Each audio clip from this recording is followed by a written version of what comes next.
ఎన్ని రోజులు అవుతుందమ్మా?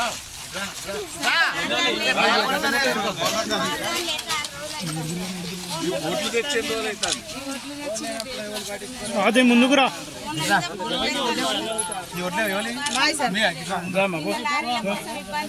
ఎన్ని రోజులు తెచ్చి ఆమె నెల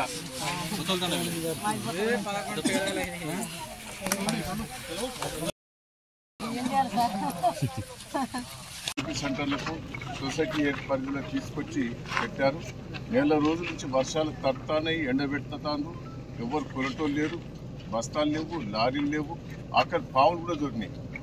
పావులు కూడా దొరి కాటేసే పరిస్థితి ఉన్నాయి. అంటే ఘోరంగా ఉన్నది ప్రభుత్వం. గతంలో వాళ్ళే చెప్తున్నారు మహిళలు, గతంలో మూడు రోజులలో కథమే ఇది ఎందుకు ఆపుతానో తెలుస్తలేదు. ఎవ్వరు కొంటలేరు.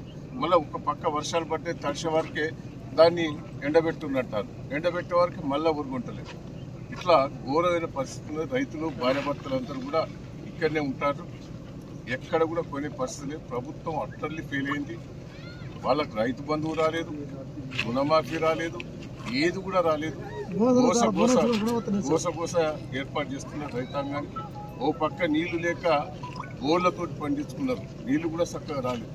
ఘోరమైన పరిస్థితి ఉన్నది. ఇప్పుడైనా ప్రభుత్వం కళ్ళు తెరిచి రేవంత్ రెడ్డి ఈ దుర్మార్గ పరిపాలన రైతులను గోసపెడుతున్నది. ఇప్పటికైనా బుద్ధి తెచ్చుకో. అబద్ధం మాటలు, బోకస్ మాటలు బంద్ చేసి ఆ రైతులను కాపాడే ప్రయత్నం.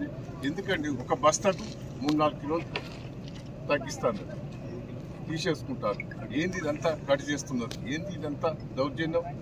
నేను ఇప్పుడే DRDA గారితో మాట్లాడాను, కలెక్టర్ గారితో మాట్లాడాను. పెద్ద బంగాళ ఘోర కోసమే, పెద్ద బంగాళే కాదు, రాష్ట్రం అంతా అదే పరిస్థితి ఉన్నది. ఇప్పటికైనా బుద్ధి తెచ్చుకొని ప్రభుత్వమే కళ్ళు తెరిచి ఓ పక్క తుమ్మల నాగేశ్వరరావు గారు ఉపన్యాసం ఇస్తాడు, ఓ పక్క రేవంత్ రెడ్డి గారు ఇస్తారు. మేము ప్రతి గింజ కొంటావు, ఏడగొంటున్నావు నీ బొంద. అప్పుడు కేసీఆర్ గారు ఉన్నప్పుడు తడిసిన ధాన్యమే కొనుక్కున్నాడు. ఇప్పుడు తడిసినవి కొంటలేవు, ఏది కొనే పరిస్థితి లేదు. ఇప్పటికైనా బుద్ధి తెచ్చుకొని రైతులను